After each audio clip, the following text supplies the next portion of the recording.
wabarakatuh.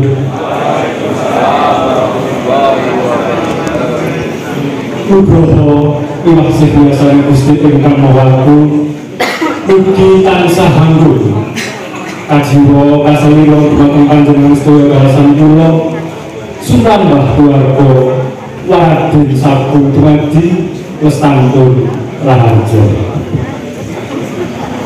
Para alim, para ulama, sesepuh dalah pilih sepuh mrikipun Romo Kyai Ahmad Basuki ingkang dahat tinadhaken. Para manggalaning praja ingkang pantes sinidarsana, Bapak Asnat sakeluarga dalah kakang pangayat ingkang dinunggung ing suka dalah Basuki. Para kadang ibu tunaruna ingkang jinaket umanah datang kala lumpek saben tamu ingkang dihormatan. Lan rumiyin sumangga kula dherekaken tansah muji syukur kunjuk dumateng Gusti ingkang Maha Agung ingkang sampun paring kanugrahan awujud kegiatan dalah kawilujengan satemah panjenengan sedaya kula saged kempal manunggal nyawiji wonten ing mrika papan kanthi manggih ing Karahayu. Shalawat ugi salam kangge kunjuk dumateng Priyagung Luhur Kanjeng Nabi Agung Muhammad sallallahu alaihi wasallam ingkang kula panjenengan tansah ngrantu sapangatipun wiwit donya ngantos dumugi dalahan. Kanthi unambahan sedya tulusing manah ugi wonten kaparingipun kula jumatoko malapatur satemah anggen pilih kamardikan ikut anggenipun lawan pangandikan.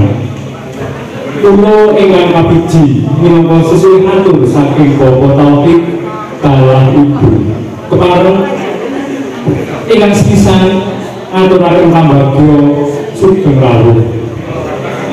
Lan ugi aturaken gunung panuwun ingkang tanpa pepindhan awit rawuh panjenengan sedaya ingkang sampun mirenggaken wekdal anggodaken penggalih rawuh wonten ing papan menika. Pramila saking punika panjenengan sedaya sumenggah kanthi mardu mardikaning penggalih saha kesaha anggrahapi pasebatan ingkang sampun kacawisaken sinaosa sarwi prasaja. Salajengipun kepareng kula atur palabuhan bilih Bagus Wahyu mugi widodo atmaja kakungipun Bapak Taufik dalah Ibu Sri Latifah sampun kadhawuhaken kaliyan kusumaning ayu Fitri Hidayati putra putrinipun Bapak Asnat dalah Ibu Nur Khotimah ingkang lenggah dalem ing Rasana. Wondene dawuh pengantin sampun kalampah kala enjing tabuh 8 wekdal swandara iman pracima.